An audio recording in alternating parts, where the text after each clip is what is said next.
In this video, we'll be going over some mistakes to avoid when molding and casting an art toy, miniature, or jewelry, and what you should be doing instead.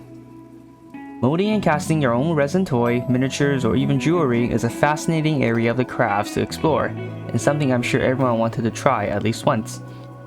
I've been wanting to do this for many years now, and I even purchased a sample kit of the materials I would need to mold and cast one of my original sculptures. Unfortunately, life got busy and then COVID-19 hit, and this project was put on the back burner until now. I finally managed to sculpt a resin art toy I was happy with. I call my design the Mighty Maggot, and I decided to go ahead and give this whole toy making business a try. While I was a bit too eager and made several big mistakes really quickly that I was barely able to keep a lid on. Here's my big 5 mistakes and how you should avoid making them when molding and casting your own sculpture. Mistake number 1. The biggest mistake was using my reusable silicone measuring cups to mix the silicone mold parts A and B. Silicone bonds to silicone, so I could have ruined my cups. In case you're wondering, I went on Reddit and asked some questions about this, and they basically said, "You done goofed." Say bye-bye to those cups. Fortunately, it seemed whatever materials my cups are made from has some cure inhibition, and I was able to scrape off the silicone mold that wasn't completely cured yet and save my cups. Cure inhibition, by the way, is a property of some materials which inhibit the curing of silicon, such as silver. Mistake number 2. Not sealing the containment area properly. Here I'm using my old glue gun that I dug up. It was almost out of glue. The glue sticks was this short. Still, I gave it my best shot and I shore up any weaknesses with polymer clay that was years old and pretty dried. It didn't work out as the mold started to leak. Fortunately, it wasn't too bad and I was able to block off the worst of it, and the mold turned out pretty okay. Mistake number 3.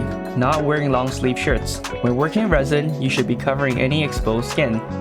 Curing resin can become really hot because they cure via exothermic reaction. I actually splashed some uncured resin on my skin and gave myself a minor chemical burn. Fortunately, I was able to wash it off fairly quickly using soap and water, vinegar and baking soda, and then some more soap and water. Mistake number 4.